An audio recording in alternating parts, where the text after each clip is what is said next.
मैं मानता हूं कि पूरे सिरसा ज़िले से अलग अलग विभागों से जो क्लरिकल स्टाफ है, मातृशक्ति है यहाँ पर, माताएं और बहनें, मेरे मैं कहूँगा कि बड़े भाई यहाँ पर जो उपस्थित हैं, और पूरा CAWS का जो हमारा जो नेतृत्व कर रहे हैं यहाँ पे ज़िले में भी, और मैं मानता हूँ कि स्टेट से भी यहाँ पर लोग हैं। मैं आप सभी का सर्वप्रथम तो दिल की गहराइयों से धन्यवाद करूँगा कि आप लोगों ने इस मंच पर जो मेरी हौसला अफजाई की है, उसके लिए मैं आपका तहे दिल से आभार और धन्यवाद भी करूँगा। और जिस गर्मजोशी के साथ आप इस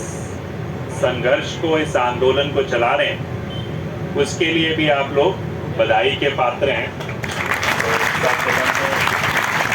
साथ ही इस मंच को मैं मानता हूँ और ज़्यादा ताकत दे रहे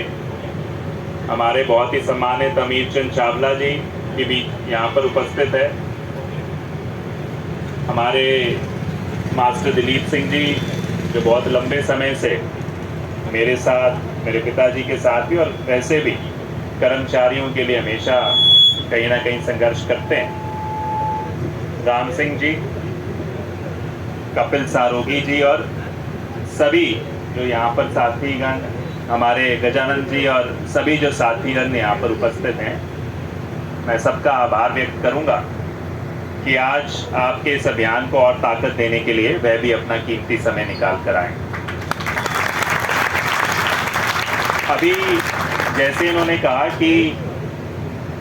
विधानसभा के स्तर पर शायद मैं वह पहला विधायक था जिन्होंने आपकी मांग को रखने का काम किया, और जैसे उन्होंने कहा कि आप हमें और ताकत देने का काम करें और हम भी आपका ख्याल रखेंगे, तो मैं उसके लिए तो आभार व्यक्त करता हूँ। मगर मैं शायद उस तरह का एक शख्स भी हूँ और शायद उस मामले में अनूठा विधायक भी हूँ कि मेरे लिए कोई भी मुद्दा जो है, जितने भी मुद्दे मैं कोशिश करता हूँ विधानसभा में उठाने के लिए भी,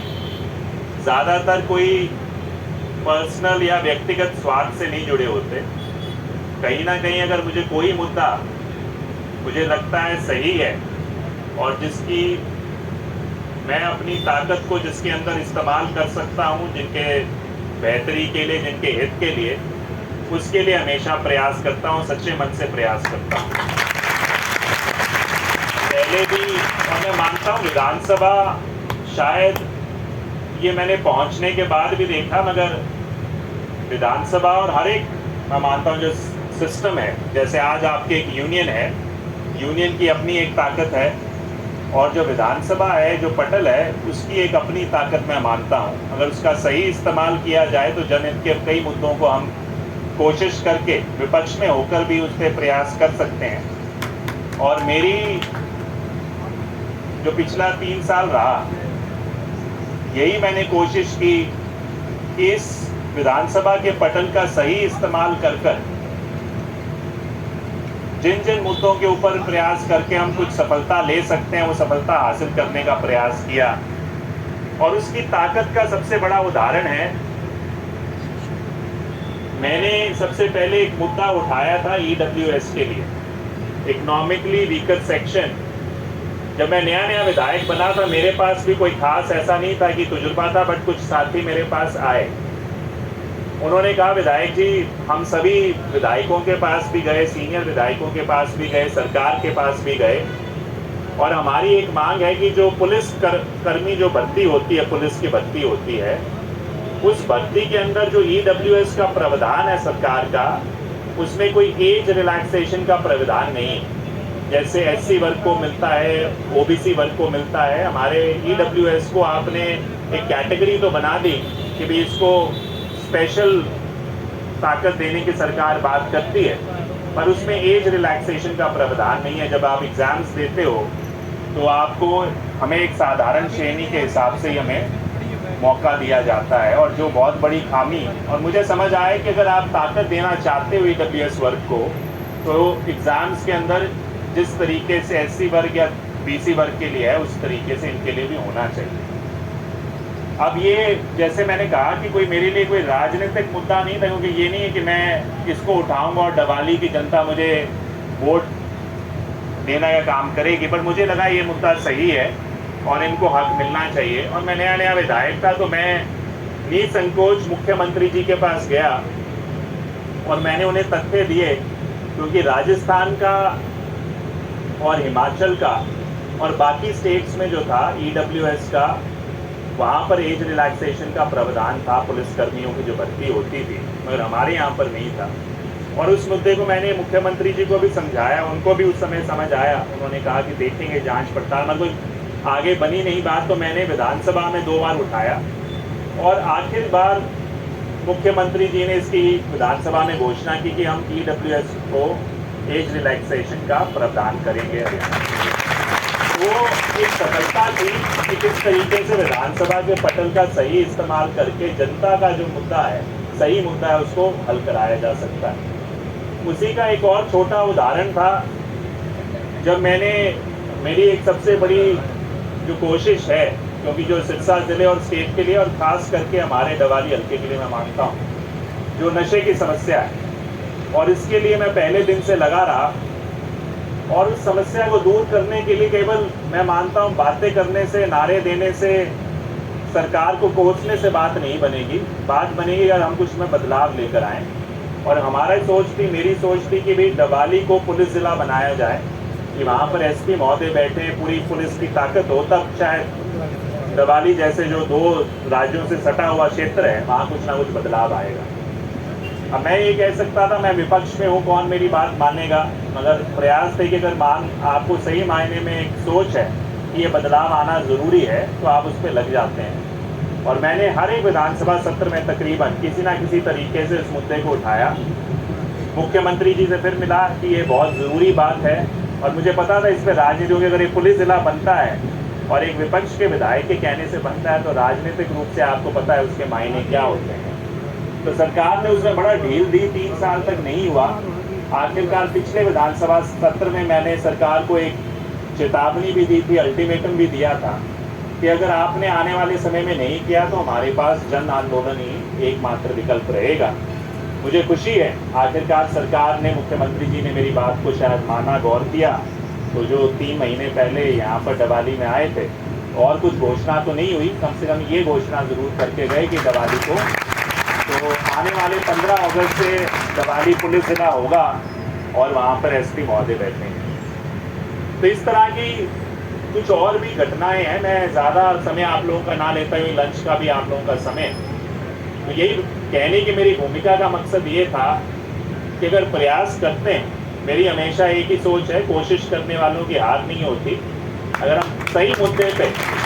सही तथ्यों के साथ कोशिश करेंगे तो कुछ ना कुछ कहीं ना कहीं ज़रूर सफलता मिलेगी। संघर्ष लंबा ज़रूर हो सकता है। ये भी मैं कहना चाहूँगा, ये भी आप लोगों से जुड़ा हुआ है कि जो ओल्ड पेंशन स्कीम है, अब जो बहुत बड़ा मुद्दा देश भर में बना,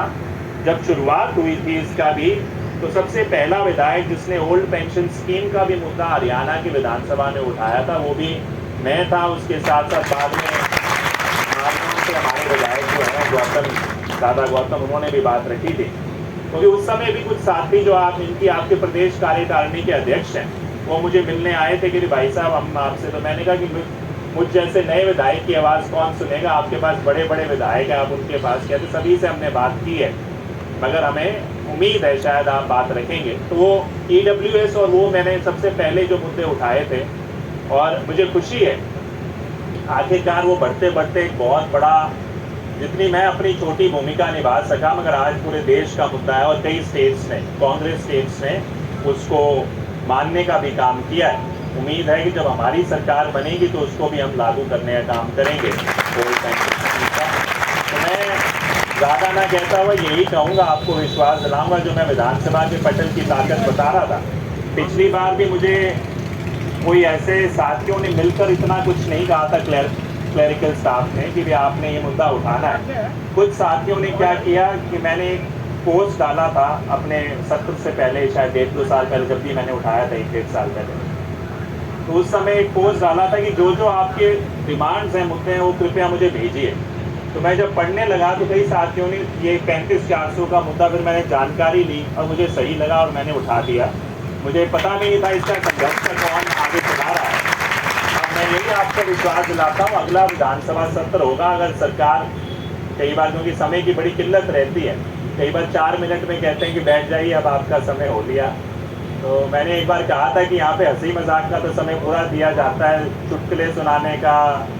किस्से कहानियाँ सुनाने का, और जो मुद्दे की बात करने का समय विधानसभा में कम है। उम्मीद करता हूँ इस बार देंगे। तो इस बात को तथ्यों के साथ, क्योंकि कुछ साथियों ने मुझे आज भेजा भी है और बताया भी है कि जैसे जो सरकार ने जो अपना आंकलन दिया है कि भी पंजाब के अंदर पे स्केल आपके बराबर मिल रहा है, मगर वो कह रहे हैं असली में जो तथ्य हैं पंजाब में पे स्केल ज़्यादा है यहाँ के मुकाबले, और वहीं पे हिमाचल का भी मुझे उदाहरण दिया गया। तो ये सारे तथ्यों के साथ कोशिश करूँगा विधानसभा में फिर से आपकी बात उठाने के लिए। और जो नेता प्रतिपक्ष हैं भूपेंद्र सिंह हुड्डा जी, हमारी जब बैठक होगी विधानसभा सेशन से पहले, उनसे भी हम बातचीत करेंगे, आग्रह करेंगे कि किस तरीके से एक यूनाइटेड तरीके से कांग्रेस पार्टी क्लरिकल स्टाफ के इस मुद्दे को विधानसभा में रख सकती है। तो मेरी तरफ से प्रयास जारी रहेंगे। नहीं तो मैं जिस तरह की हवा देख रहा हूँ जो आज हरियाणा में बह रही है, हालांकि मैं मानता हूँ ये क्लरिकल स्टाफ हर एक राजनीतिक पार्टी से जुड़ा हो सकता है, बट मैं कांग्रेस से हूँ तो मैं एक राजनीतिक मंच की तरह से भी कह देता हूँ कि आने वाला समय मुझे लगता है बदलाव का है, और अगर इस समय में नहीं आपकी बात बनती तो हम कोशिश ज़रूर करेंगे। आपकी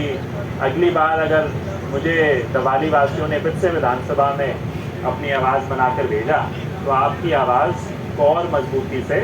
अगले जो सरकार बनेगी उसमें शायद पारिश करवाने का काम करेंगे, वो शायद सरकार हमारी। तो सभी का बहुत बहुत धन्यवाद कि आप लोग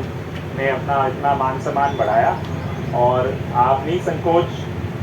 मैं इतना विश्वास दिला सकता हूँ कि जितनी मेरे पास ताकत है मैं गंभीरतापूर्वक उसका इस्तेमाल करूँगा। धन्यवाद।